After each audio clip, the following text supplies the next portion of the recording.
अर्थव ने अपने होठों से माही के होठों को पूरी तरीके से ब्लॉक कर दिया था। वो उसके होठों को बेताबी से पजेसिव किस कर रहा था, जैसे वो उसे पूरा खुद के अंदर समा लेना चाहता हो। उस किस में उसके 12 सालों की घुटन, उसका दर्द, उसकी जलन और उसका वो बेपनाह प्यार शामिल था, जिसे उसने एक सख्त और ठंडे मुखौटे के पीछे कैद कर रखा था। वो किस इतना डीप और पजेसिवनेस था कि माही के सारे कड़वे शब्द उसी पल हवा हो गए। माही का दिल किसी पंछी की तरह फड़फड़ाने लगा। उसने अपनी आंखें बंद कर ली और खुद को अर्थव के उस खूंखार प्यार के हवाले कर दिया। माही ने अपने हाथ को अर्थव की पीठ पर रखे और उसे अपने और करीब खींचने की कोशिश की, ताकि वो उसे बता सके कि वो भी उससे उतना ही प्यार करती है। लेकिन जैसे ही माही के हाथों का दबाव अर्थव के उस कंधे पर पड़ा, जहाँ कुछ ही हफ्तों पहले गहरी चोट लगी थी, अर्थव को हल्का सा दर्द महसूस हुआ। शारीरिक दर्द से कहीं ज़्यादा वो दर्द अर्थव के दिमाग में किसी अलार्म की तरह बजा। उसे अचानक महसूस हुआ कि वो क्या कर रहा है। वो अपनी हद पार कर रहा था। वो उस लड़की के करीब जा रहा था जिसकी जिंदगी वो 12 साल पहले ही बर्बाद कर चुका था। उसका वो भयानक अपराध बोध वापस लौट आया। अर्थव ने झटके से माही को खुद से अलग कर दिया। धक्का इतना तेज था कि माही लड़खड़ा कर पीछे दीवार से जा टकराई। माही ने अपनी आंखें खोली। उसकी आंखों में प्यार और नमी थी, लेकिन सामने खड़े अर्थव की आंखों में सिर्फ नफरत और खुद पर भयंकर गुस्सा था। उसका सीना तेजी से ऊपर नीचे हो रहा था। मुझसे दूर रहो माही। अर्थव एक घायल शेर की तरह दहाड़ा। उसकी आवाज में वो कठोरता वापस आ चुकी थी, जिसने माही के दिल को एक झटके से चीर कर रख दिया। तुम्हारी यही बेवकूफ़ी मुझे तुमसे नफरत कराने पर मजबूर करती है। मैंने तुम्हें सिर्फ इसलिए छुआ ताकि तुम समझ सको कि तुम मेरी पत्नी हो, किसी आर्यन की नहीं। इसके अलावा तुम्हारे मेरे लिए मेरे दिल में कुछ भी नहीं है। तुम मेरे लिए बस एक सिरदर्द हो, एक मुसीबत जिसे मैं दादाजी के लिए झेल रहा हूँ। और मुझे तुम्हारा ड्रामा भी समझ आता है, जो तुम बार बार मेरे पास आने के बाद उसके पास जाकर हंस हंस के बात करती हो। इसलिए अपनी नौटंकी अब बस बंद करो। फिल्म खत्म, अब सब खत्म। अर्थव के ये शब्द किसी जहर में बुझे हुए तीर की तरह माही के सीने में लगे। वो इंसान जो कुछ पल पहले उसे अपनी बाहों में भरकर टूट रहा था, वो अब फिर से वही पत्थर बन गया था। अर्थव, माही की आवाज़ रुल गई। उसकी आंखों से आंसुओं की धार बह निकली। अर्थव ने उसकी उन आंसुओं से भरी आंखों को देखा और उसका खुद का दिल किसी ने मुट्ठी में भींच लिया। उसे खुद पर इतनी नफरत हो रही थी कि वो अब वहीं अपना सिर फोड़ ले। लेकिन दर्द को छुपाने वो पलटा और बिना एक शब्द कहे उस दरवाजे से बाहर की तरफ जाने लगा। अर्थव के जागी माही वहीं फर्श पर घुटनों के बल बैठ गई और फूट फूट कर रोने लगी। उसे खुद पर और अर्थव पर अब सच में बहुत ही ज्यादा रोना आ रहा था। अर्थव गुस्से में अपनी गाड़ी भगाते हुए वापस अपने घर आ गया था, लेकिन घर की वो खामोशी उसे काटने को दौड़ रही थी। उसने अपनी नजरों में कांच का एक महंगा शोपीस उठाकर पूरी ताकत से दीवार पर दे मारा। कांच के टुकड़े पूरे कमरे में बिखर गए, लेकिन अर्थव के अंदर का वो तूफान शांत नहीं हुआ। उसे माही का वो रोता हुआ चेहरा याद आ रहा था। मैं क्या कर रहा हूँ? मैं उसे क्यों रुला रहा हूँ? अर्थव ने अपने दोनों हाथों से अपने बाल नोच लिए। उसे एक पल के लिए भी चैन नहीं मिल रहा था। रात के 2 बज चुके थे। उसने अपना फ़ोन उठाया और माही का नंबर मिलाया। घंटी बजती रही, लेकिन माही ने फ़ोन नहीं उठाया। अर्थव की पड़ने लगी। उसने लगातार 10 बार कॉल किया, लेकिन हर बार वही सन्नाटा। वो मुझसे नफरत करने लगी है, मेरी वजह से।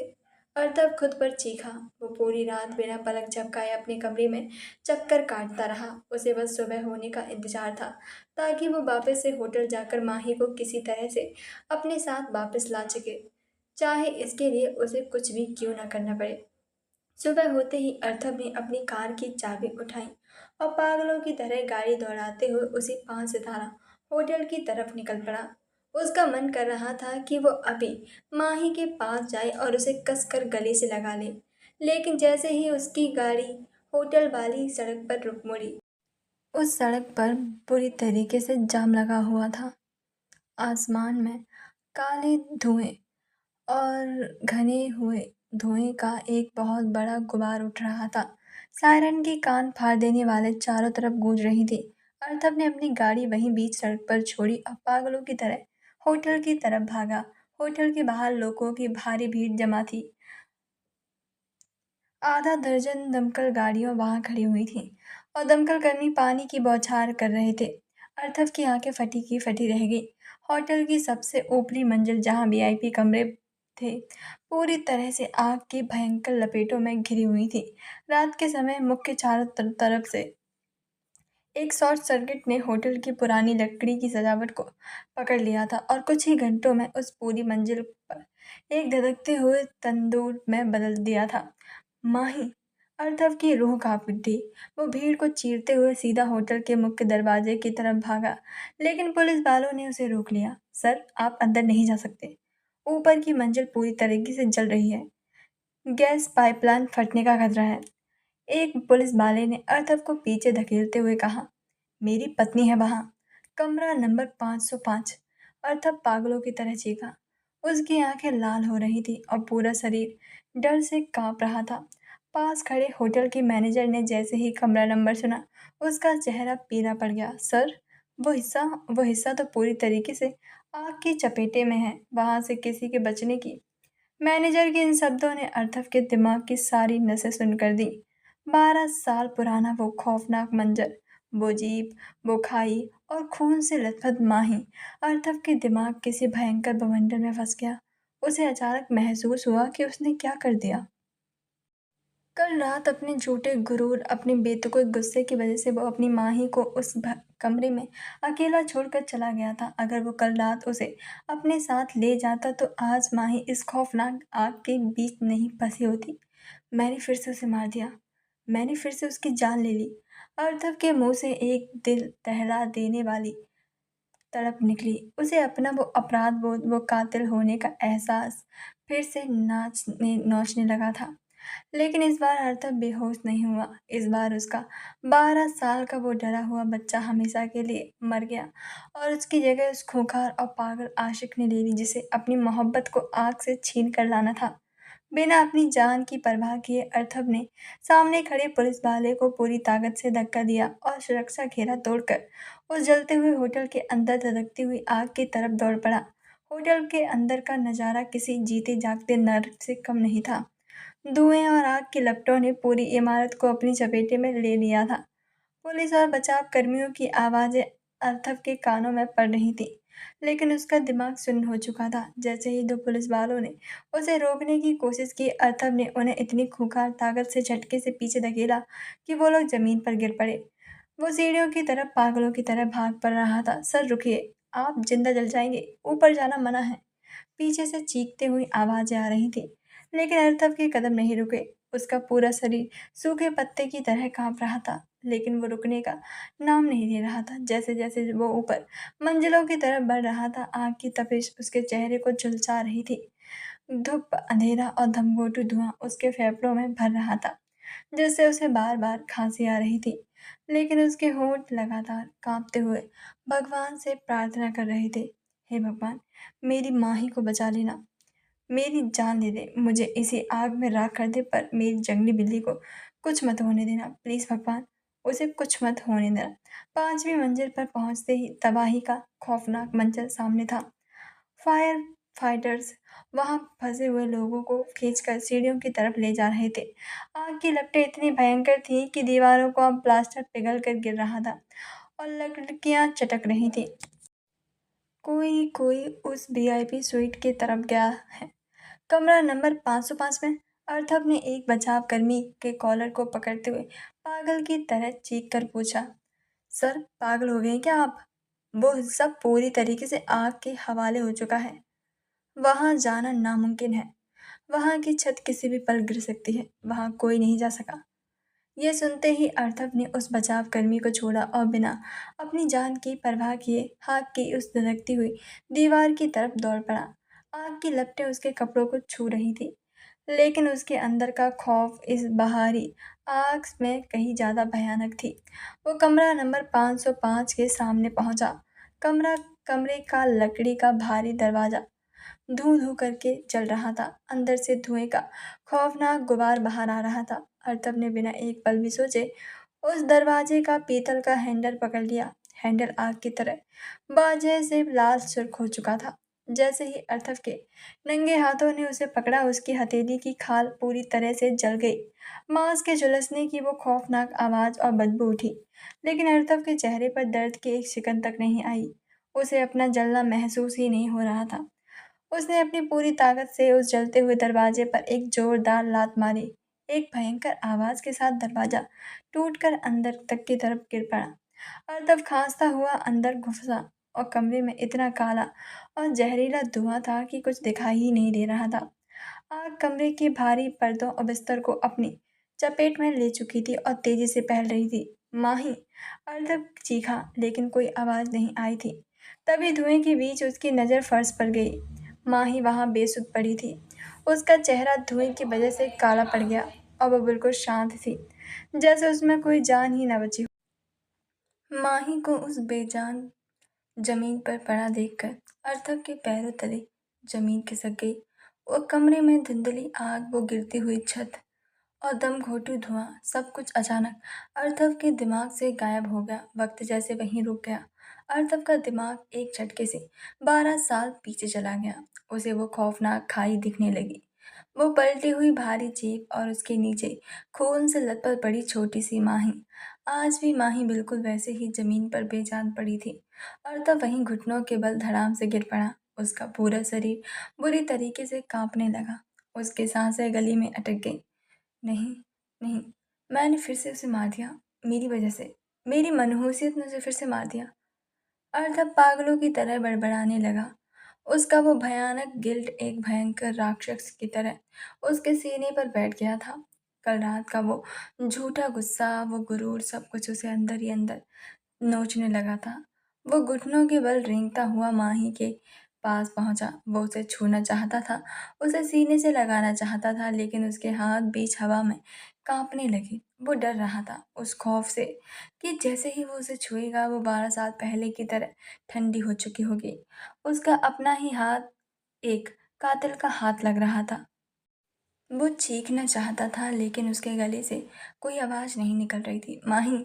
उसने कांपते हुए, जले हुए, लहूलुहान हाथों से बहुत ही डरते हुए माही को कलाई को छुआ। उसने अपनी उंगलियां माही की नब्ज पर रखी। 1 सेकंड, 2 सेकंड और सन्नाटा। अर्थव की रूह और शरीर छोड़ने ही वाली थी कि तभी धक धक धक, एक बहुत ही धीमी लेकिन जिंदा नब्ज उसकी उंगलियों से टकराई। वो चल रही थी। माही जिंदा थी। वो एक धड़कन अर्थव के लिए पूरी कायनात से भी सबसे बड़ी राहत थी। उस एक कमजोर सी धड़कन को अपनी उंगलियों पर महसूस करते ही अर्थव प्रताप सिंह के अंदर 12 साल से दबा वो खौफनाक गिल्ट, वो गुरूर, वो दिखावे का गुस्सा, सब कुछ एक झटके से चकनाचूर हो गया। अर्थव के वो चौड़े कंधे, जो दुनिया के सामने कभी नहीं झुके थे, आज बुरी तरीके से कांप रहे थे।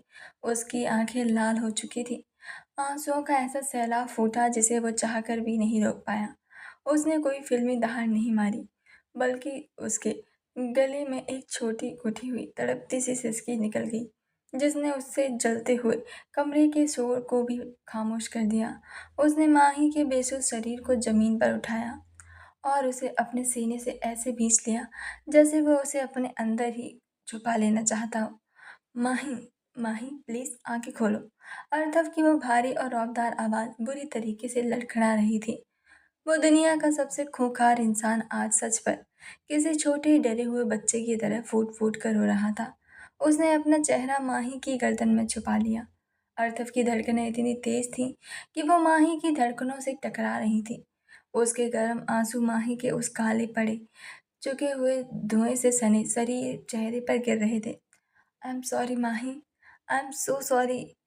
अर्थव पागलों की तरह बड़बड़ा रहा था। उसका पूरा शरीर खौफ से कांप रहा था। मैं पागल हो गया था।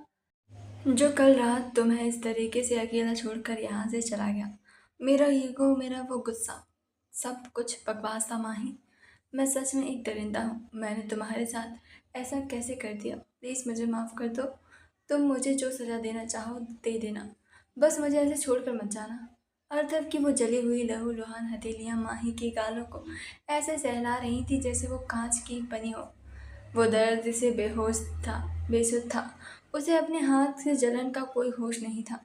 उसे बस इतना पता था कि उसकी जान अभी उसकी बाहों में थी। उसके अंदर एक अजीब सा पागलपन हावी हो गया था। वो माही के माथे को, अब उसकी बंद आंखों के, उसके गालों को बार बार चूम रहा था, ये यकीन करने के लिए कि वो कोई सपना नहीं है, कि वो सच में जिंदा है। तुम ठीक हो जाओगी, मैं तुम्हें कुछ नहीं होने दूंगा। और तब रोते हुए अपनी ही सांसों में उलझ कर फुसफुसा रहा था।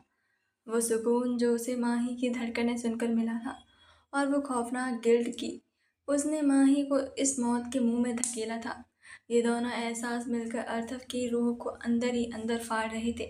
उसे खुद से इतनी घिन आ रही थी कि वो वहीं अपनी जान दे दे। तभी कड़ाक की एक भयंकर आवाज हुई।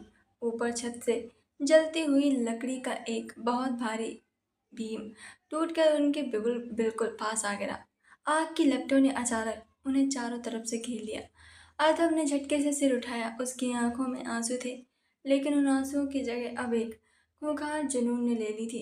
वो रोने वाला, खुद को कोसने वाला अर्थव अब जा चुका था। अब वो इंसान जाग चुका था जिसे दुनिया की हर आग, हर मौत से लड़कर अपनी उस बीवी को बाहर निकालना था। मैं तुम्हें कुछ नहीं होने दूंगा माही, कुछ नहीं। अर्थव ने अपने जबड़े कसते हुए खुद को बांधा किया। उसने माही को बहुत ही सावधानी से लेकिन मजबूती से अपनी बाहों में उठाया।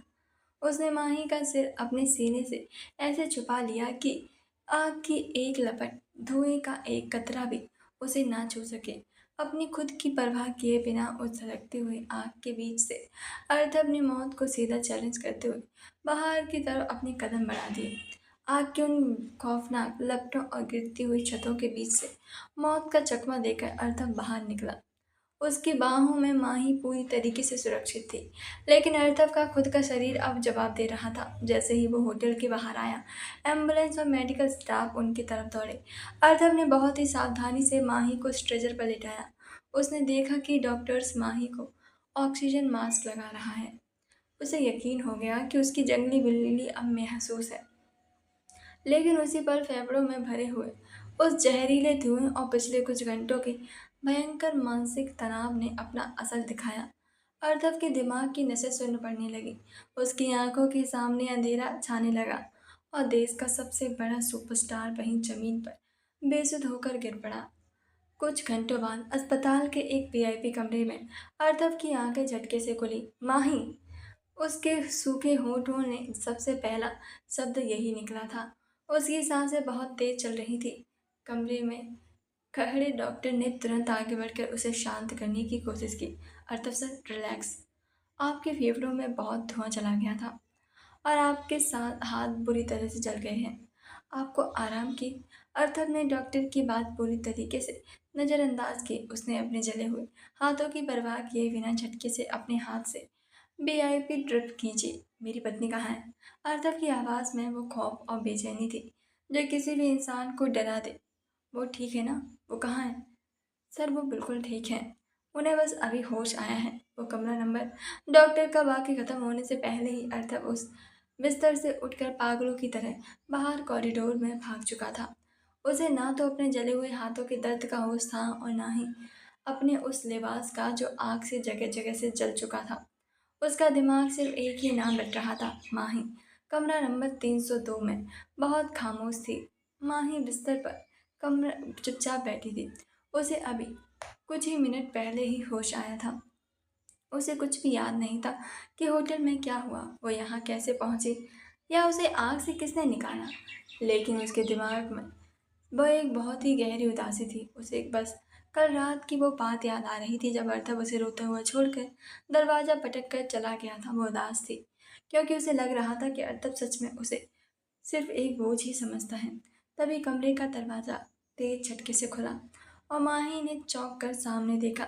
दरवाजे पर अर्थव खड़ा था। उसके कपड़े राख और धुएं से काले हो चुके थे, बाल बिखरे हुए थे और उसके हाथों पर पट्टियां बनी थीं। उसकी आंखें लाल थीं और सांसें बुरी तरीके से फूल रही थीं।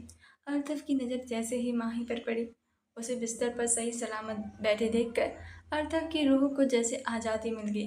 बिना एक सेकंड भी बर्बाद किए अर्थव तेज कदमों से माही के पास आया और इससे पहले कि माही कुछ भी समझ पाती, उसने माही को अपनी बाहों में कसकर जकड़ लिया। माही का पूरा शरीर एक पल के लिए चमसा गया। अर्थव का ये हग इतना अचानक था और इतना गहरा और इतनी तड़प से भरा था कि माही की सांसें भी अटक सी गई थी। अर्थव ने अपना चेहरा माही के कंधों पर रख दिया और उसे अपने सीने से ऐसे भींच लिया जैसे कोई अपनी खोई हुई जान को वापस पाकर उसे कभी न छोड़ने की कसम खा रहा हो। अर्थव, माही ने हैरानी से फुसफुसाया। तभी माही को अपने कंधे पर कुछ गर्म गर्म बूंदें महसूस हुईं। अर्थव रो रहा था। वो इंसान जिसने दुनिया के सामने कभी अपना दर्द जाहिर नहीं किया था, आज वो माही के कंधे पर सिर रखकर किसी छोटे बच्चे की तरह फूट फूट कर रो रहा था। मैं हार गया माही। अर्थव की आवाज़ आंसुओं से भीगी हुई और बुरी तरीके से कांप रही थी। मैं हार गया। मैं हार गया अपने इस छोटे गुरूर से, अपनी उस नफ़रत की एक्टिंग से। मैं अब और नाटक नहीं कर सकता माही। माही ने अपने हाथ धीरे से अर्थव की पीठ पर रखे। उसे समझ नहीं आ रहा था कि जो इंसान कल रात उसे नफ़रत के ताने दे रहा था, वो आज इतना कैसे टूट सकता है। मुझे माफ़ कर दो माही। अर्थव ने उसे और कसकर अपने सीने से लगाते हुए कहा। उसके हर शब्द में एक ऐसा गुस्सा था जो माही के दिल को चीर रहा था। मेरे हर उस झूठ के लिए जो मैंने तुमसे बोला, उस नफ़रत के लिए जो मैंने तुम्हें सिर्फ खुद से दूर करने के लिए दिखाई, कल रात तुम्हें अकेला छोड़कर जाने के लिए। प्लीज़ मुझे माफ़ कर दो माही। अर्थव ने धीरे से अपना चेहरा उठाया और माही की आंखों में देखा। उसकी आंखें लाल, आज कोई दीवार नहीं थी, कोई ईगो नहीं था, वहां से बेइंतहा प्यार और 12 साल की खौफनाक तड़प थी। तुम कहती हो ना माही कि मैं तुम्हें आज़ाद कर दूं? अर्थव ने माही के चेहरे को अपने हाथों में थाम लिया। उसके अंगूठे माही के गालों पर गिर रहे थे, आंसुओं को पोंछ रहे थे। मैं तुम्हें कभी आज़ाद नहीं कर सकता माही, क्योंकि तुम मेरी सांस हो। अगर तुम्हें कुछ हो जाता तो मैं उसी आग में जलकर अपनी जान दे देता। मैं 12 साल पहले भी तुम्हारा कातिल था और कल रात भी मैं तुम्हें मौत के मुंह में छोड़कर आया था। मैं तुम्हारे लायक नहीं हूँ, लेकिन मैं तुम्हारे बिना जी भी नहीं सकता। ये वो माफ़ी थी जिसका माही सालों से इंतजार था। ये वो सच था जिसे सुनने के लिए वो अर्थव से हर रोज़ लड़ती थी। माही की आंखों में भी आंसुओं की धार बह निकली। उसने अपने दोनों हाथ अर्थव के गालों पर रखे और मुस्कुराते हुए रोने लगी। तुम कातिल नहीं हो अर्थव, तुम तो वो हो इंसान हो जिसने मेरी खातिर अपनी पूरी जिंदगी एक अंधेरे कमरे में गुजार दी। माही ने सुबकते हुए कहा। और मुझे कोई भी आज़ादी नहीं चाहिए। मुझे बस मेरा वो अर्थव चाहिए जो मुझसे प्यार करता है, जो मेरी परवाह करता है। ये सुनते ही अर्थव ने अपनी आंखें बंद कर ली और राहत की एक बहुत ही गहरी सांस ली। उसने माही के माथे पर अपने होंठ रख दिए और उसे बहुत ही देर तक चूमता रहा। आज उनके बीच की वो सारी गलतफहमियां, वो सारा गिल्ट और वो नफरत का झूठा पर्दा हमेशा के लिए जलकर राख हो चुका था। कमरे में सिर्फ उन दोनों की धड़कनों की आवाज़ थी, जो सालों बाद आखिरकार एक ही धुन में धड़क रही थी। कमरे में सिर्फ उन दोनों की धड़कनों की आवाज़ थी, जो सालों से जिस पल का इंतजार था, वो आज हकीकत बन चुका था। अर्थव ने अपनी आंखें बंद रखी और उसका चेहरा अभी भी माही के माथे से टिका हुआ था। लेकिन अचानक जो सुकून भरा पल टूट गया। अर्थव के हाथों की वो मजबूत पकड़ जिसने माही को जकड़ रखा था, वो अचानक ढीली पड़ने लगी। उसकी सांसें एक पल के लिए अटकी और अगले ही सेकंड अर्थव का बाहरी शरीर बिना किसी सहारे के माही के कंधे पर लुढ़क गया। अर्थव, माही ने हड़बड़ा कर उसे पकड़ने की कोशिश की, लेकिन अर्थव बेसुध हो चुका था। उसके शरीर का सारा वजन माही के ऊपर आ गया और वो बिस्तर पर एक तरफ गिर पड़ा। अर्थव, आंखें खोलो, क्या हुआ तुम्हें? माही की रूह कांप गई। अभी कुछ सेकंड पहले ही तो वो बात कर रहा था। वो पागलों की तरह चीखने लगी और घबराहट में बिस्तर के पास लगा इमरजेंसी बटन जोर जोर से दबा दिया। डॉक्टर, कोई अंदर आओ प्लीज़। कुछ पलों ही में डॉक्टर और को दो नर्सें दौड़ते हुए कमरे में आईं उन्होंने तुरंत माही को थोड़ा पीछे किया और नथफ की नब्ज और धड़कन चेक करने लगे। माही की आंखों से आंसू रुकने का नाम नहीं ले रहे थे। उसे लगा जैसे उसकी दुनिया फिर से उजड़ने वाली है। डॉक्टर प्लीज बताइए इन्हें क्या हुआ है। अभी तो ये बिल्कुल ठीक थे। डॉक्टर ने मॉनिटर पर अर्थव की वाइटल्स चेक किए और फिर एक गहरी तसल्ली भरी सांस ली। उन्होंने पलटकर माही की तरफ देखा जो डर के मारे कांप रही थी। घबराइए मत माही जी, डरने की कोई बात नहीं है, डॉक्टर ने बहुत ही शांत लहजे में समझाया। अर्थव सर बिल्कुल ठीक है और खतरे से बाहर है। तो फिर ये अचानक ऐसे बेहोश क्यों हो गए? माही की आवाज़ अभी भी डरी हुई थी। ये सिर्फ स्ट्रेस और भयंकर मानसिक तनाव का नतीजा था। डॉक्टर ने अथक की ड्रिप लगाते हुए कहा, पिछले कुछ घंटों में इन्होंने अपने शरीर और दिमाग पर इतना दबाव डाला है जो किसी भी आम इंसान की बर्दाश्त से बाहर है। आग का वो जहरीला धुआं, हाथों का चलना और सबसे बड़ी बात, वो खौफनाक पैनिक और डर जो इन्हें आपके लिए था। जैसे ही इन्हें ये तसल्ली मिली कि आप बिल्कुल सुरक्षित हैं, इनके शरीर का वो एड्रेनालाइन एकदम से नीचे गिर गया और दिमाग ने खुद को रिलैक्स करने के लिए इन्हें नींद और बेहोशी में डाल दिया। डॉक्टर के ये शब्द सुनकर माही के सीने में एक बहुत ही भारी चट्टान हट गई। उसने राहत की एक लंबी सांस ली और दीवार का सहारा लेकर अपनी आंखें बंद कर ली। इन्हें बस आराम की ज़रूरत है, डॉक्टर ने मुस्कुराते हुए कहा। जब ये उठेंगे तो बिल्कुल ठीक होंगे। कुछ घंटों बाद जब खिड़की की शाम की हल्की सी सुनहरी धूप कमरे में आ रही थी, अर्थव की पलकों में हलचल हुई। उसने धीरे धीरे अपनी भारी आंखें खोली। इस बार उसकी आंखों में कोई खौफ, कोई गिल्ट या फिर कोई बेचैनी नहीं थी। एक अजीब सा सुकून था। उसने अपनी गर्दन घुमाई। माही उसके बिस्तर के बिल्कुल पास कुर्सी पर ही बैठी हुई थी। उसने अर्थव के उस हाथ को अपने दोनों हाथों में थाम लिया जिस पर पट्टी की बंदी नहीं बंधी थी। रात भर के उस डर रोने की वजह से माही वहीं कुर्सी पर बैठे बैठे ही सो गई थी। अर्थव ने बहुत ही प्यार खामोशी से उठनी उस जंगली बिल्ली को देखा। उसका दिल प्यार से इतना भर गया था कि अगर वो उसे अभी गले लगाता तो शायद उसकी सांसें भी रुक जाती। अर्थव ने बहुत ही हल्के से अपने अंगूठे से माही की उंगलियों को सहलाया। इस हल्के झटके से स्पर्श से माही की नींद टूट गई। उसने झटके से सिर उठाया और अर्थव को होश में देखा। उसकी आंखें खुली थीं, जिसने अपनी तरफ देखते हुए पाया था। अर्थव, माही के चेहरे पर एक बहुत बड़ी और एक खूबसूरत सी मुस्कान खिल गई। वो तुरंत ही कुर्सी से उठी और उसके पास झुक गई। तुम तुम ठीक हो? कहीं दर्द तो नहीं हो रहा? अर्थव ने कोई जवाब नहीं दिया। उसने बस अपनी वो गहरी प्यार भरी नज़रें माही के चेहरे पर टिकाई। इससे पहले कि माही कोई और सवाल पूछ पाती, अर्थव ने अपना सही वाला हाथ बढ़ाया और माही की कमर को लपेटा और एक ही झटके से खींचकर अपने सीने से लगा लिया। माही धड़ाम से उसके चौड़े सीने पर जा गिरी, लेकिन इस बार उसने कोई भी विरोध नहीं किया।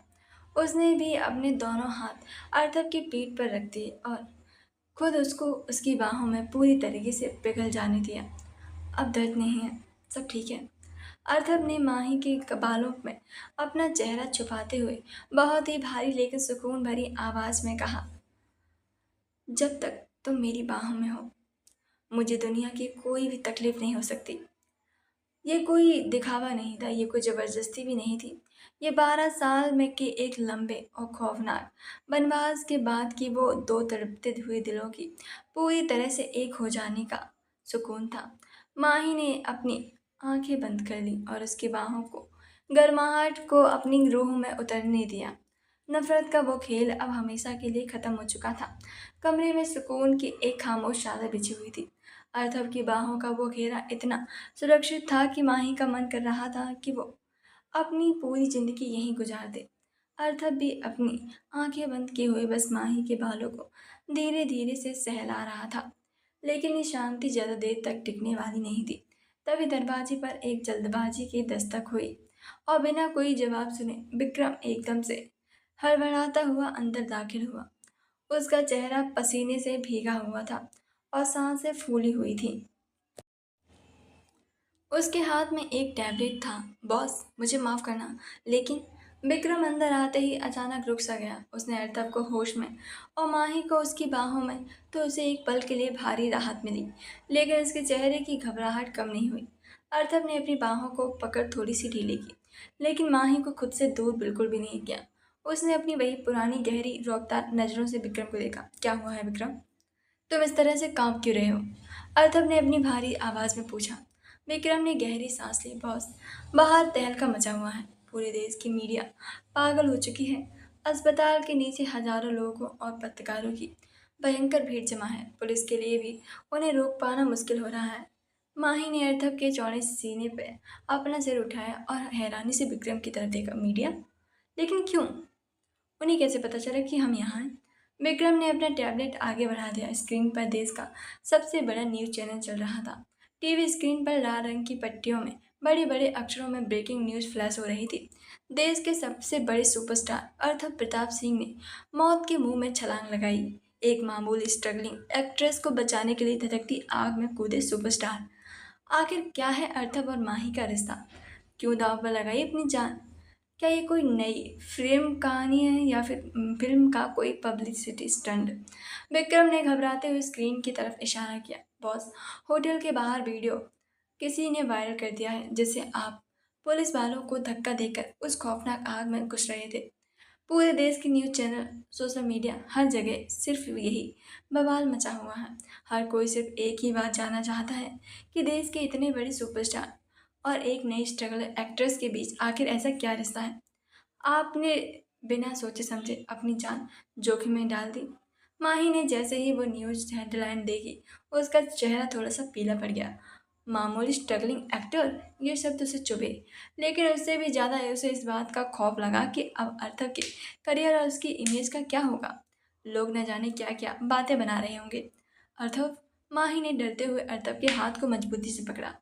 मीडिया सब कुछ गलत समझ रही है। तुम्हारी इमेज खराब हो जाएगी। वो मेरे बारे में कुछ भी बोल रहे हैं, लेकिन अगर तुम्हारी बदनामी हुई तो इमेज चाहे भाड़ में। अर्थव ने माही की बात को बीच में ही काट दी। उसके चेहरे पर अब कोई खौफ और या फिर कोई गिल्ट या फिर कोई पुरानी हिचकिचाहट नहीं थी, बल्कि एक ऐसा खूंखार और बेझिझक गुरूर था जो किसी शख्स आशिक की आंखों में ही हो सकता है। उसने विक्रम की तरफ देखा और एक बेहद कातिलाना लेकिन सुकून भरी मुस्कान उसके होठों पर आ गई। इन्हें जानने की बहुत बेताबी है ना कि वो स्ट्रगलर एक्ट्रेस मेरी क्या लगती है? अर्थव ने माही के माथे को चूमते हुए कहा और फिर अपनी उसे शेर जैसी दहाड़ के साथ विक्रम को हुक्म दिया। तो जाकर उन न्यूज वालों को कह दो विक्रम कि अपने कैमरे और माइक तैयार रखें। आज देश का सबसे बड़ा सुपरस्टार पूरी दुनिया के सामने बताएगा कि वो जिसके लिए आग में कूदा है वो कोई मामूली एक्ट्रेस नहीं है। विक्रम की आंखें हैरानी से फटी रहेगी। बॉस, क्या मतलब है आपका? हाँ, वही मतलब है जो तुम सोच रहे हो। आर्थव की आवाज में एक अटल फैसला था। प्रेस कॉन्फ्रेंस का इंतजाम करो। आज पूरी दुनिया को पता चलेगा कि माही कोई स्ट्रगलर नहीं, बल्कि अर्थव प्रताप सिंह की पत्नी है, मेरी जिंदगी है। विक्रम का चेहरा खुशी से चमक उठा। सालों से वो अपने बॉस को इस घुटन में जीते देख रहा था, और आज पहली बार उसने अर्थव को इतना आजाद देखा था। जी बॉस, मैं अभी इसी वक्त नीचे जाकर मीडिया को तैयार रहने के लिए कहता हूँ। विक्रम का चेहरा खुशी से उछल पड़ा। सालों से वो अपने बॉस को इस घुटन में जीते देख रहा था। विक्रम बिना एक पल गवाए दरवाजे की तरफ भागा। विक्रम रुको। कमरे में खुशी गूंजी माही की इस तेज अटल आवाज ने विक्रम के कदमों को दरवाजे पर ही रोक दिया था। अर्थव ने भी हैरानी से अपनी भवें सिकोड़ते हुए माही की तरफ देखा। माही? अर्थव की आवाज में उलझन और हल्का सा गुस्सा भी था। तुम उसे क्यों रोक रही हो? विक्रम, तुम जाओ और अपना काम करो। नहीं विक्रम, तुम कहीं नहीं जाओगे। माही ने अर्थव की बाहों की घेरी से खुद को थोड़ा सा आजार करते हुए और फिर पूरी दृढ़ता से विक्रम की तरफ देखते हुए कहा, बाहर जाकर उन पत्रकारों से कह दो कि अर्थव प्रताप सिंह एक बहुत ही नेक इंसान है जो अपने सेट पर काम करने वाले छोटे बड़े कलाकार की जान बचाना अपना फर्ज समझते हैं। और बस, इसके अलावा हमारे रिश्ते में कोई भी सच बाहर नहीं जाएगा, कोई घोषणा नहीं होगी। विक्रम उलझन में कभी अपने बॉस को देखता तो कभी उनकी पत्नी को। अर्तब का चेहरा भी अब सख्त होने लगा था। उसने विक्रम को बाहर जाने का इशारा किया। विक्रम तुरंत कमरा खाली कर गया और दरवाजा बंद कर दिया। कमरे में अब सिर्फ वो दोनों थे। अर्तब ने माही की कलाई को पकड़ा, इस बार गुस्से से नहीं लेकिन एक गहरे सवाल के साथ। ये क्या बचपना है माही? आरतव की आवाज़ में एक अजीब सी तड़प और चीड़ थी। तुम अब भी दुनिया से हमारा रिश्ता छुपाना चाहती हो? लेकिन क्यों? क्या तुम्हें मेरे नाम से जोड़े जाने से कोई शर्म आ रही है? शर्म नहीं अर्थव, मुझे तो गर्व है। माही ने बहुत ही नरमी से अपना दूसरा हाथ अर्थव की गाल पर रखा। उसकी आंखों में आंसू नहीं थे, बल्कि एक बहुत ही गहरी चमक और जुनून था। लेकिन अगर आज तुमने उन कैमरों के सामने जाकर कह दिया कि मैं तुम्हारी पत्नी हूं, तो जानते हो ना क्या होगा? अर्थव खामोशी से उसे देखता रहा। वो उसे समझने की पूरी कोशिश कर रहा था। मेरी अपनी पहचान हमेशा के लिए खत्म हो जाएगी। माही की आवाज में अब दर्द भी था और एक अटल फैसला भी।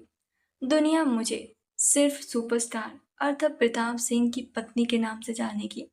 मैंने जो सालों तक थिएटर में पसीना बहाया है, दर दर जाकर ऑडिशंस दिए हैं, मेरी वो सारी मेहनत खाक हो जाएगी।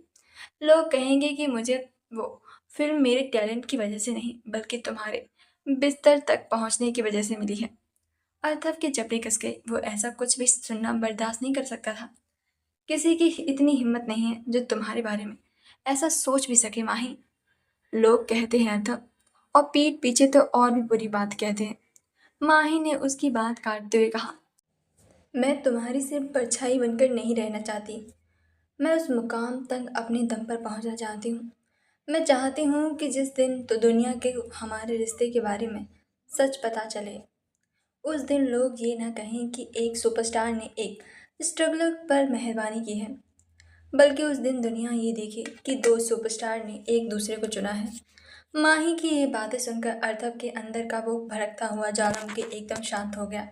उसने माही की आंखों में वो आग देखी जो कभी खुद अर्थव की आंखों में हुआ करती थी, खुद को साबित करने की आग। अर्थव को उस वक्त माही पर इतना गर्व महसूस हुआ कि उसका सीना चौड़ा हो गया था। वो समझ गया कि उसकी ये जंगली बिल्ली सच में कोई आम लड़की नहीं है। वो एक शेरनी है जिसे किसी के सहारे की नहीं बल्कि अपने आसमान की तलाश है। अर्थव ने एक गहरी सांस ली। उसने माही की कलाई को छोड़ा और उसके चेहरे को अपने दोनों मजबूत हाथों में थाम लिया। तुम जानती हो ना कि तुम मुझसे क्या मांग रही हो? अर्थव की आवाज़ अब बिल्कुल शांत और बहुत ही गहरी थी।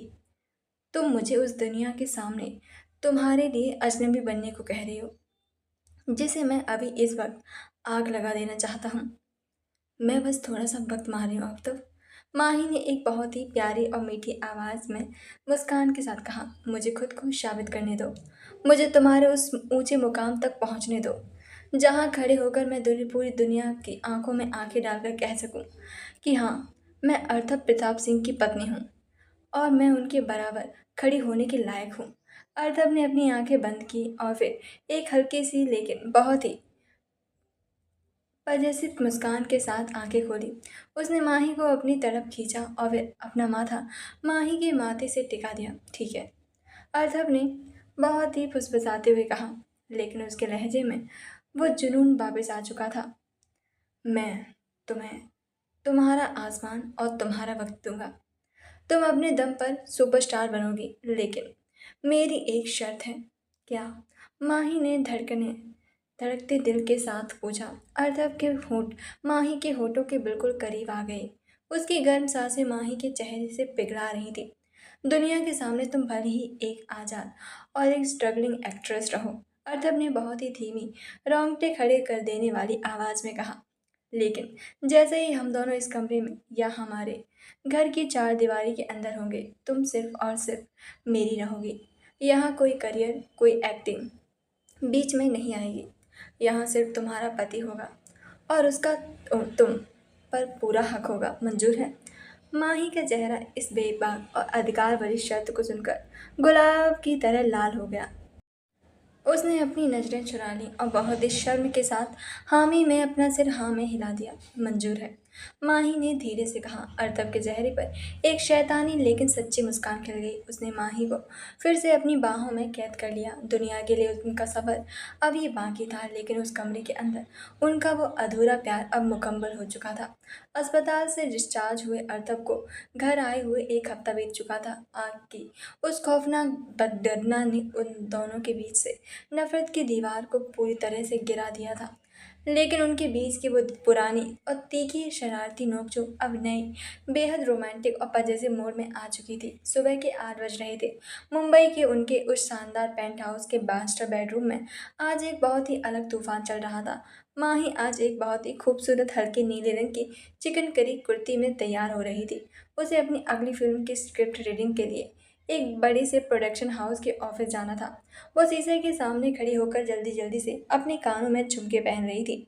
वहीं बिस्तर पर शाही अंदाज में तकिए का सहारे लिए लेटे हुए अर्थर प्रताप सिंह का मूड बहुत खराब था।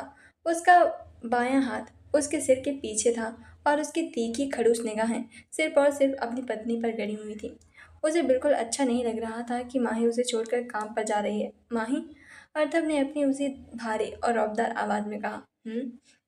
माही ने शीशे में देखते हुए काजल लगाते हुए जवाब दिया, मेरा वो जूस कहाँ है जो मुझे सुबह 8 बजे पीना होता है।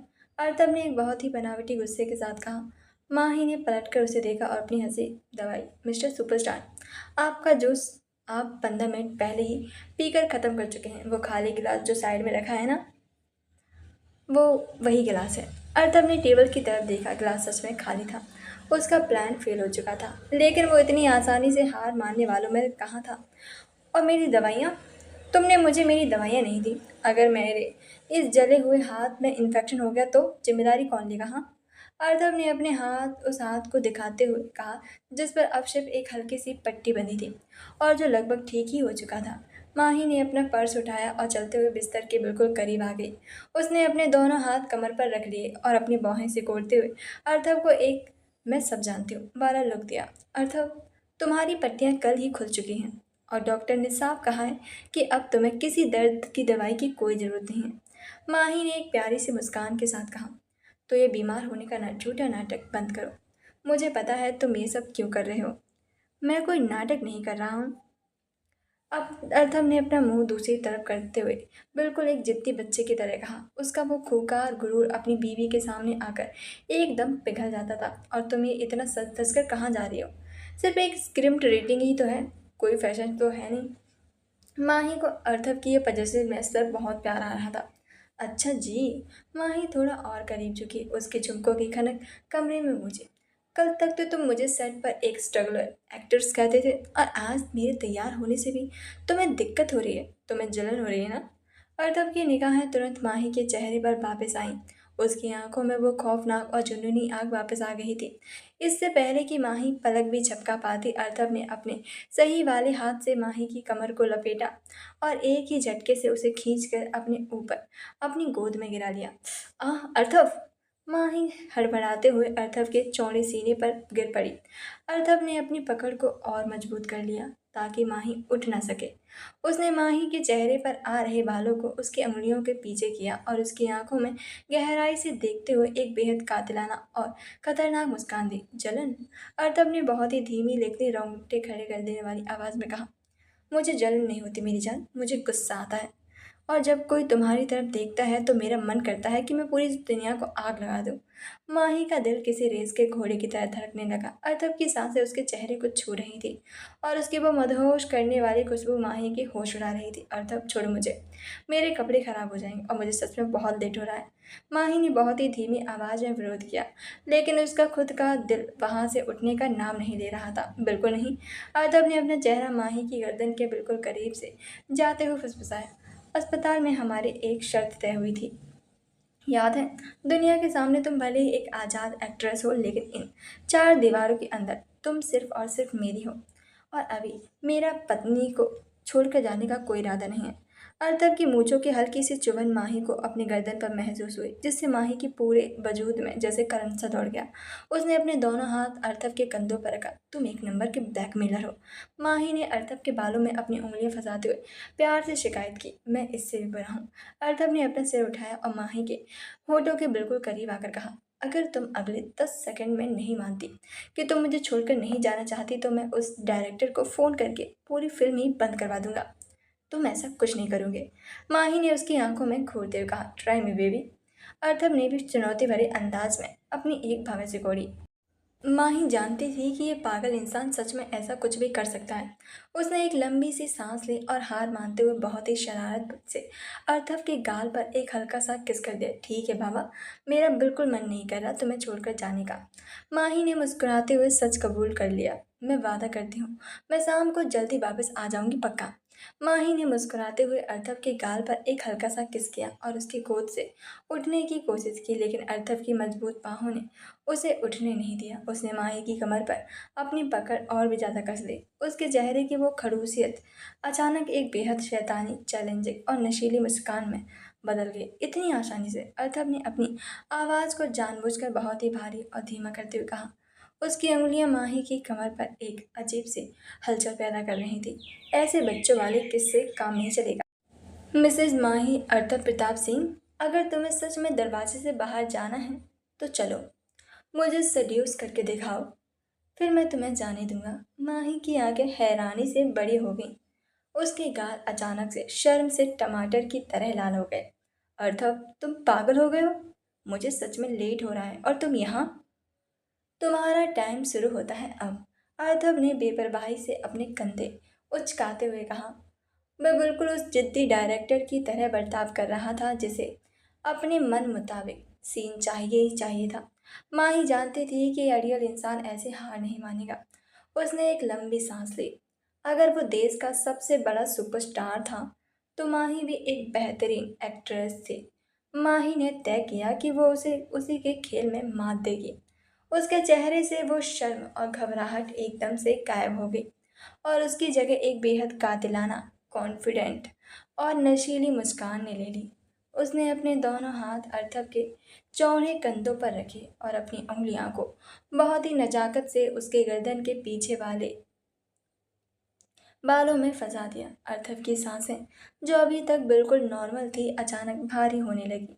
उसे उम्मीद नहीं थी कि माही सच में उसकी ये चुनौती मान लेगी। माही धीरे धीरे उसके बिल्कुल करीब झुकी। उसकी वो गहरी, शरारती आंखें सीधा अर्थव की आंखों में देख रही थी, जैसे उसे हिप्नोटाइज कर रही हों।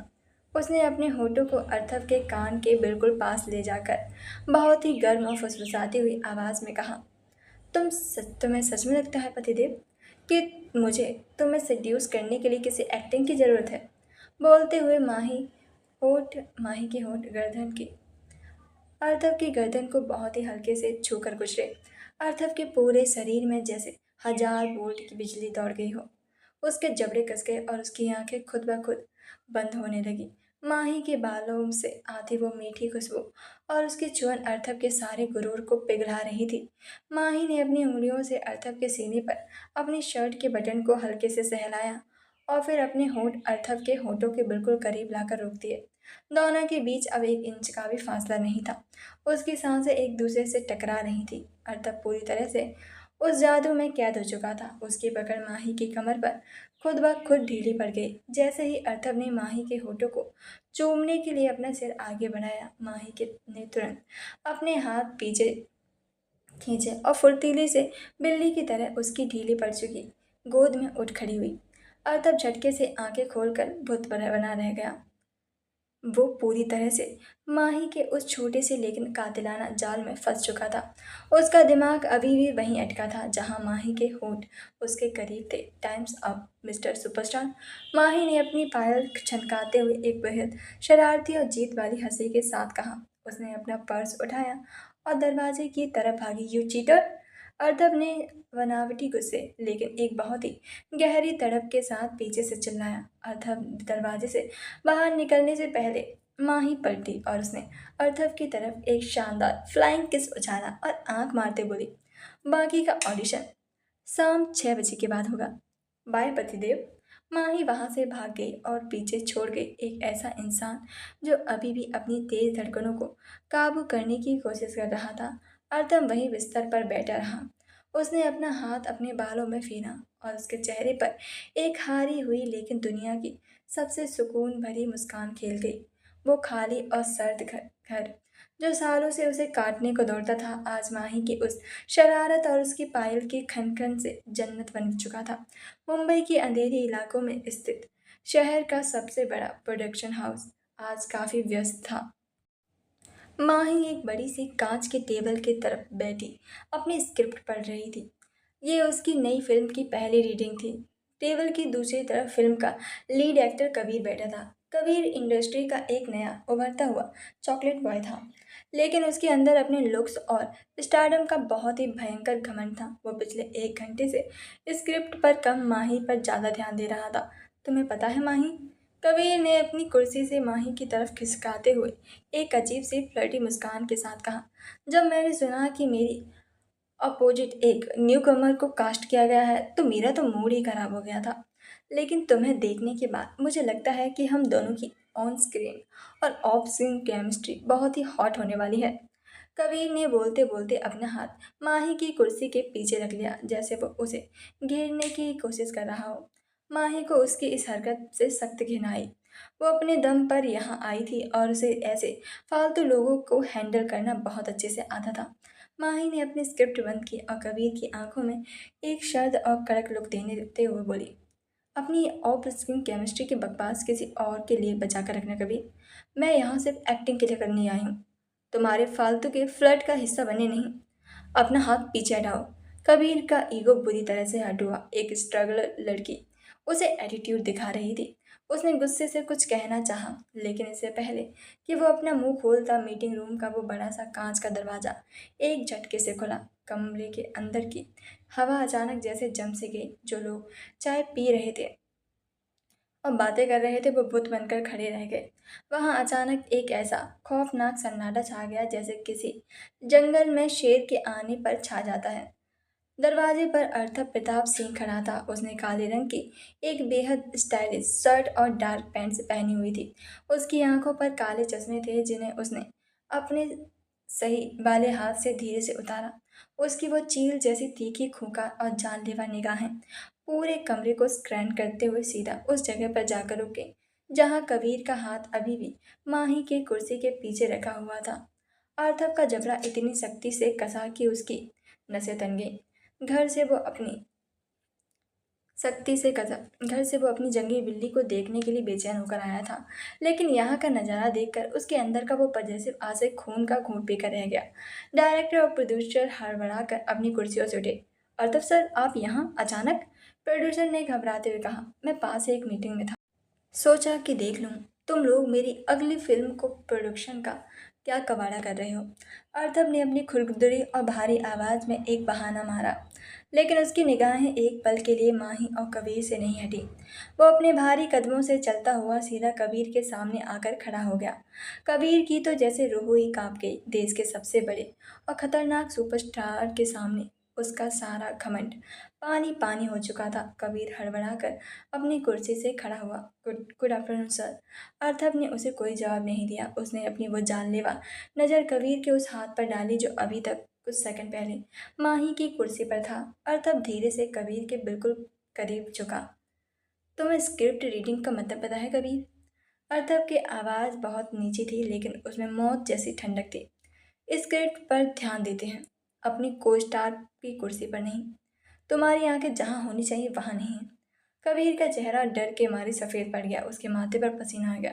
सर वो मैं बस, मुझे सफाई पसंद नहीं है। अर्थब ने उसकी बात बीच में ही काटते हुए एक ऐसी खूंखार स्माइल दी जो सीधे कबीर के दिल में खौफ पैदा कर रही थी। इंडस्ट्री में नया नया उड़े हो, अपने काम से काम रखो और दूसरों के दायरों में रहना भी सीख लो, ठीक है? वरना तो मैं दायरे और करियर दोनों ख़त्म करना बहुत अच्छे से जानता हूँ, समझे?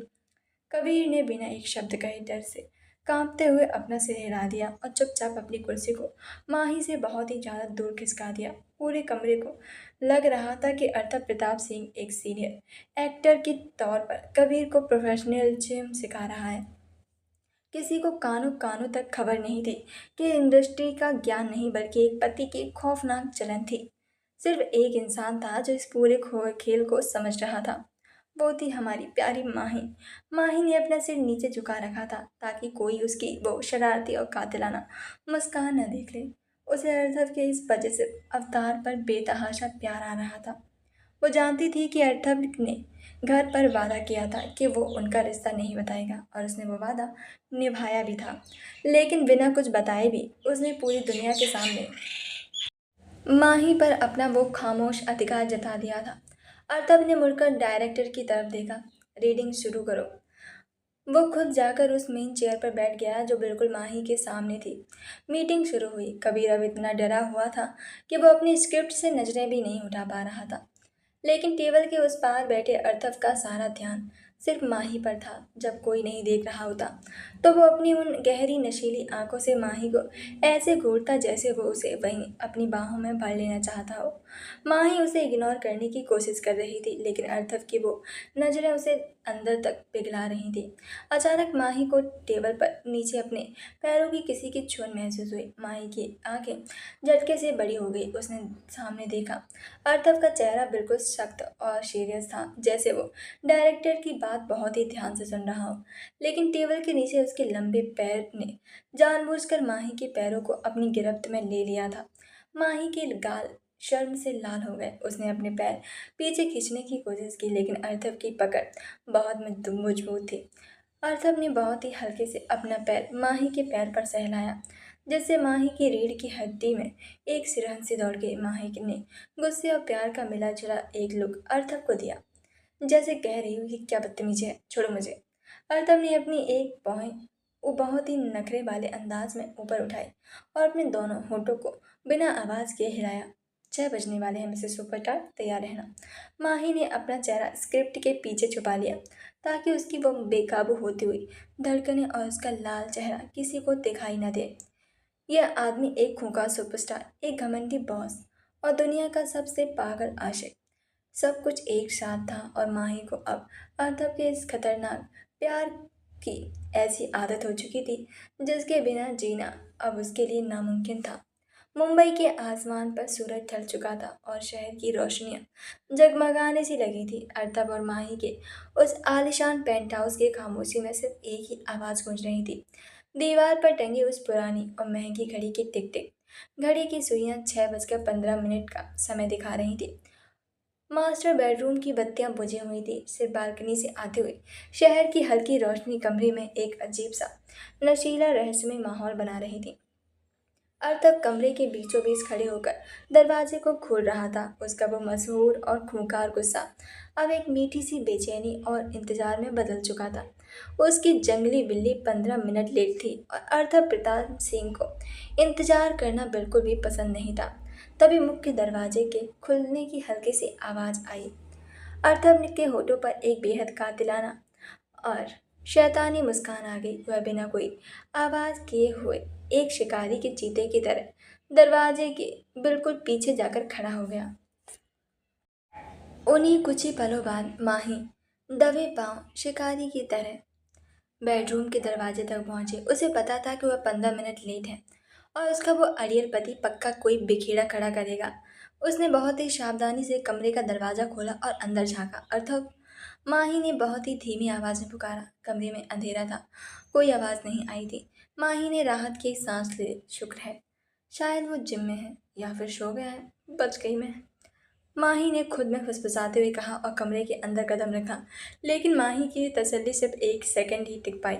जैसे ही उसने कमरे के अंदर कदम रखा अचानक दरवाज़ा एक तेज झटके के साथ बंद हुआ। इससे पहले कि माही चीख भी पाती, दो बेहद मजबूत और गर्म बाहों ने उसके कमर को जकड़ लिया और उसे हवा में उठाते हुए सीधा दरवाजे के पीछे दीवार से सटा दिया। आह! माही की सांसें गले में ही अटक गई। अंधेरे में भी उस खुशबू को बहुत अच्छे से पहचानती थी। वो अर्थव था। अर्थव ने अपने दोनों हाथ दीवार पर टिकाकर माही को पूरी तरह अपनी कैद में ले लिया। उन दोनों के बीच अब हवा के गुजरने की भी जगह नहीं बची थी। 15 मिनट लेट हूँ मिसेस सुपरस्टार। अर्थव की आवाज़ कमरे के उस सन्नाटे में इतनी भारी और खामोश और रोंगटे खड़े कर देने वाली थी कि माही को पूरे शरीर में एक सिरहन सी दौड़ गई। माही का दिल किसी ड्रम की तरह उछलने लगा। उसने अपनी घबराहट को छुपाने की कोशिश करते हुए कहा, वो कभी कुछ सीन पर चर्चा कर रहा था ना, और फिर ट्रैफिक, मुंबई का ट्रैफिक तो तुम्हें पता ही है अर्थव। मुंबई की ट्रैफिक से मुझे कोई फर्क मतलब नहीं है माही। अर्थव ने अपना चेहरा माही की गर्दन के बिल्कुल करीब लाते हुए कहा। उसकी गर्म और भारी सांसें माही की त्वचा को पिघला रही थी। मुझे सिर्फ उस वादे से मतलब है जो तुमने सुबह किया था। तुमने कहा था कि तुम शाम को जल्दी आओगे। तो मैं आ तो गई हूँ ना, माही ने हकलाते हुए कहा। अर्थव की नज़दीकी उसके सोचने समझने की शक्ति को छीन रही थी। और वो ऑडिशन? अर्थव ने एक बेहद शैतानी और नशीली मुस्कान के साथ माही के कानों में फुसफुसाया। सुबह तो तुमने मुझे सेड्यूस करने का वो आधा अधूरा खेल खेला था ना, और फिर बीच में ही भाग गई थी। क्या तुम्हें सच में लगा था कि अर्थव प्रताप सिंह उस हार को इतनी आसानी से भूल जाएगा? माही के गाल उस अंधेरे में भी टमाटर की तरह लाल हो गए। उसे सुबह की अपनी वो शरारत अब भारी पड़ती हुई नजर आ रही थी। अर्तब ने बहुत ही नजाकत से अपनी उंगलियों के पोरों को माही के गालों से होते हुए उसकी ठुड्डी तक फेरा और उसका चेहरा अपने तरफ उठा लिया। बालकनी की हल्की सी रोशनी में अर्थव की वो गहरी भूरी आंखें किसी भंवर की तरह लग रही थी, जिसमें माही बिना किसी विरोध की डूब जाना चाहती थी। अर्थव, तुम्हारे हाथ पर अभी भी चोट है। तुम्हें ऐसे? माही ने बहाना बनाने की आखिरी कोशिश की। चोट मेरे हाथ पर है मेरी जान, मेरे इरादों पर नहीं। अर्थव ने माही की बात को बीच में ही काट दिया। अब अर्थव का सब्र जवाब दे चुका था। 12 सालों का वो खौफनाक इंतजार, वो घुटन और खुद को माही से दूर रखने की वो दर्दनाक जंग, सब कुछ आज इस एक पल में पिघल रहा था। बिना एक भी शब्द कहे अर्थव ने अपने होठ माही के होठों पर रख दिए। ये कोई सुबह वाला खेल नहीं था, ये कोई दिखावा नहीं था, ये उस पागल आशिक का अधिकार था जिसने अपनी पूरी दुनिया को इस लड़की के कदमों में रख दिया था। उस चुंबन में कोई जल्दबाजी नहीं थी, बल्कि एक ऐसी दीवानगी और गहराई थी जिससे माही के पैरों तले जमीन खिसक थी। माही के हाथ खुद ब खुद अर्थव की कमीज के कॉलर तक पहुंच गए। उसने अपनी मुट्ठियां अर्थव की कमीज को कसकर पकड़ लिया और खुद को उस खूंखार प्यार के हवाले कर दिया। वह अर्थव के उस स्पर्श में पूरी तरह से पिघल रही थी। कुछ पलों के बाद जब अर्थव ने अपने होंठ पीछे किए तो माही की सांसें बुरी तरह से फूल रही थी। उसका चेहरा अर्थव के सीने में लगा हुआ था और वो उसकी धड़कनों को सुन सकती थी, जो बिल्कुल उसकी अपनी धड़कनों की तरह बेकाबू थी। तुम एक नंबर के धोखेबाज हो, माही ने अपनी सांसों को काबू करते हुए बहुत ही प्यार और नखरे से शिकायत की। टेबल के नीचे पैर मारकर मुझे डराते हो और फिर घर आकर दीवार से लगाते हो। ये कोई तरीका है अपनी बीवी का स्वागत करने का? अर्थव ने एक गहरी सांस ली और फिर हंसी हंसते हुए जो उसके सीने में गूंजी। उसने माही को अपनी बाहों में और भी कस लिया। अर्थव, प्रताप सिंह के तरीके हमेशा दुनिया से अलग ही होते हैं माही। अर्थव ने माही के माथे को बहुत ही प्यार से चूमते हुए कहा। मैंने तुमसे कहा था ना, दुनिया के लिए तुम आज़ाद हो, तुम उड़ सकती हो, लेकिन जब तुम इन चार दीवारों के अंदर आओगी तो तुम्हें मेरे इन तरीकों और मेरे इस पागलपन की आदत डालनी ही पड़ेगी। माही ने मुस्कुराते हुए अपना चेहरा अर्थव के गर्दन में छुपा लिया। वो जानती थी कि अर्थव का ये पागलपन, उसकी ये जलन, उसका ये खूंखार अधिकार, यही तो वो प्यार था जिसके लिए उसने इतने सालों तक लड़ाई की थी। मुझे ये आदत बहुत पसंद है पतिदेव, माही ने मुस्कुराते हुए कहा और अर्थव को अपनी बाहों में और मजबूती से जकड़ लिया। कमरे की उस खामोशी में अब सिर्फ उन दोनों की उलझी हुई भारी सांसों की आवाज़ें गूंज रही थी। बालकनी से छनकर आते चांद की उस नीली रोशनी में माही का चेहरा एक अलग ही खोखार में चमक रहा था। उसने अपना चेहरा अर्थव की गर्दन से उठाया। उसकी नशीली आंखों में आज एक ऐसी बेबाकी और दीवानगी थी जिसने अर्थव के सोचने समझने की सारी ताकत को जैसे छीन ही लिया था।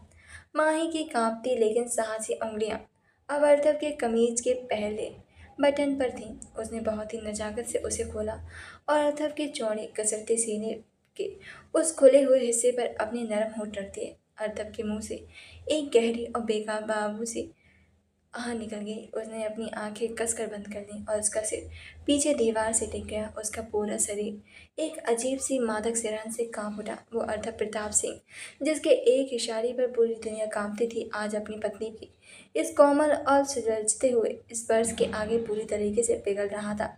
माही वहीं नहीं रुकी। उसकी उंगलियां बहुत ही धीमी और तड़पने वाली गति से नीचे बढ़ी और एक एक करके कमीज के सारे बटन खोलते गए। हर खुलते बटन के साथ उसके होंठ अर्थव के सीने को चूम रहे थे।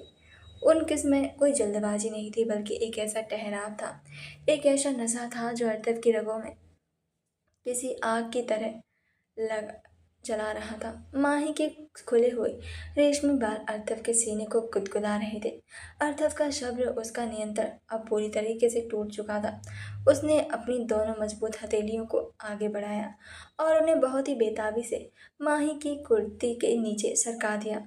जैसे ही अर्थव के खुरदरी और गर्म उंगलियों ने माही की उस मखमली चिकन करी कमर को छुआ, माही के मुंह से एक मीठी सी सिसकी निकल गई।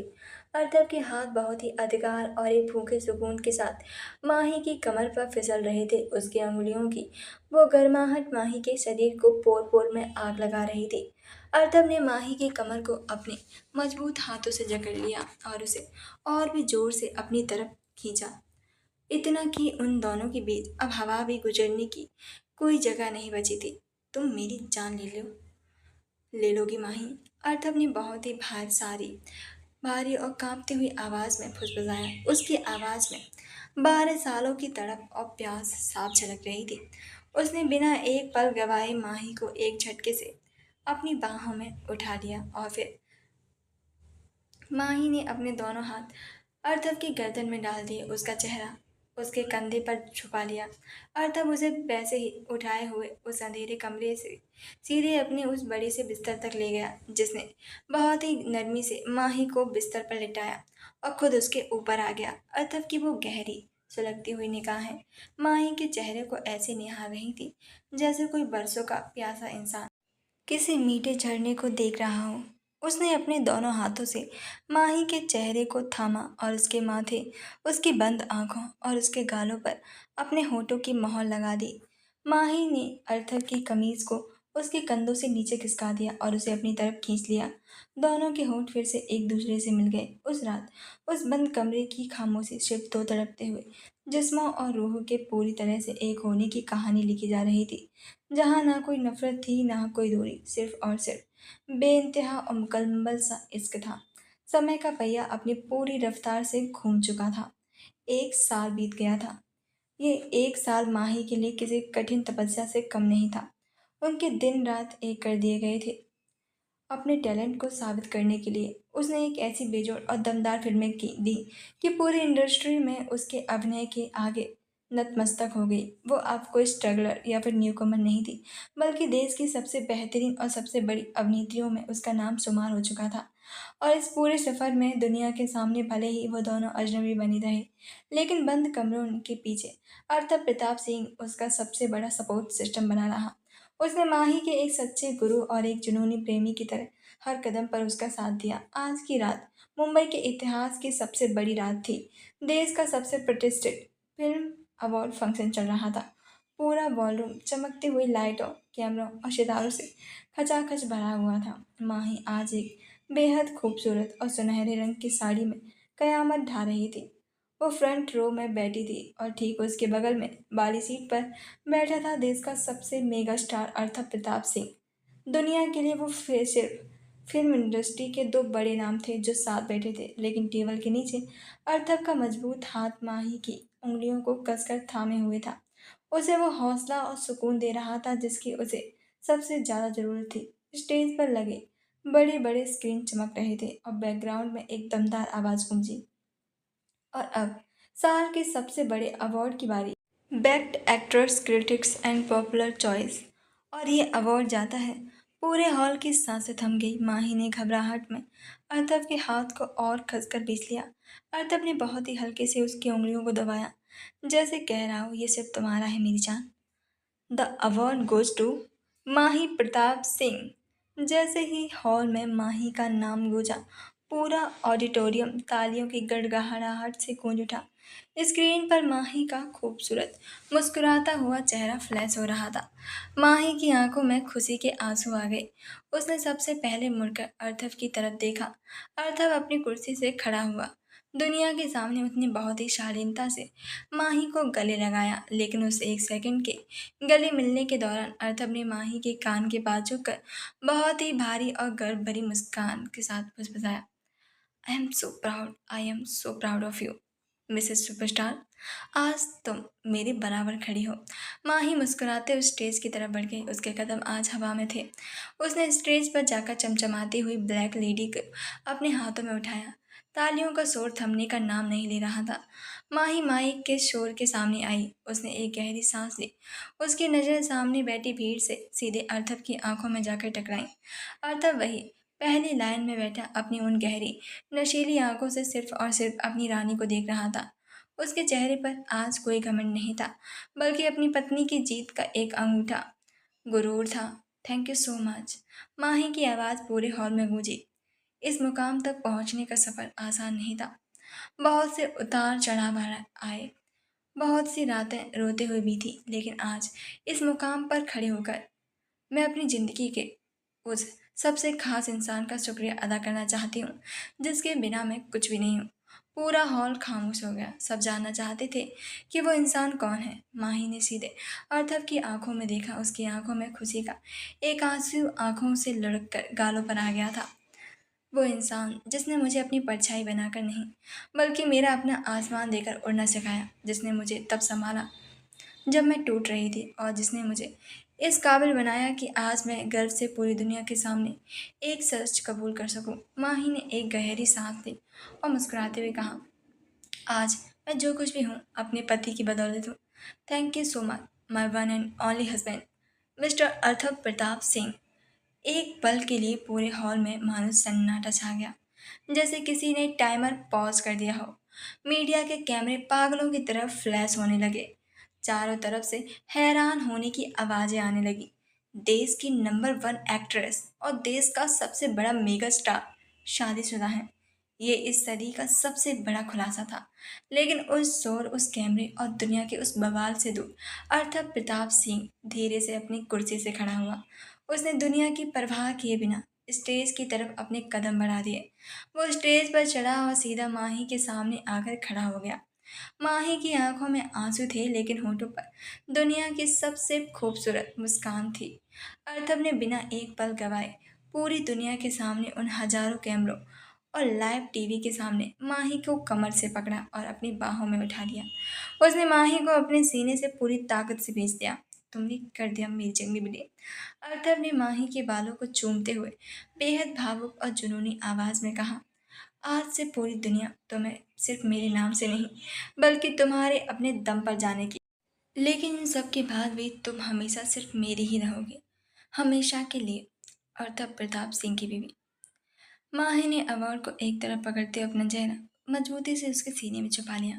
12 साल पहले शुरू हुआ वो नफरत, गिल्ट, दर्द और तड़फ का सफर आज इस मुकाम पर आकर हमेशा के लिए मुकम्मल हो चुका था। नफरत का वो खेल खत्म हो चुका था, और अब जो शुरू हो रहा था वो था दो सुपरस्टार का एक कभी न खत्म होने वाला अटूट और बेहद खूबसूरत आशियाना। कैमरों की लाइट चमकती रही, दुनिया बातें बनाती रही, लेकिन उस स्टेज की रोशनी में अर्थव और माही का इश्क हमेशा हमेशा के लिए अमर हो चुका था। समाप्त। तो हमारी स्टोरी यहाँ पे ख़त्म होती है। आप लोग कमेंट में बताना ना भूलें कि आपको हमारी स्टोरी कैसी लगी। प्लीज़ कमेंट करके ज़रूर बताएं। Thank you so much everyone. तो अगली स्टोरी का ज़रूर वेट करें।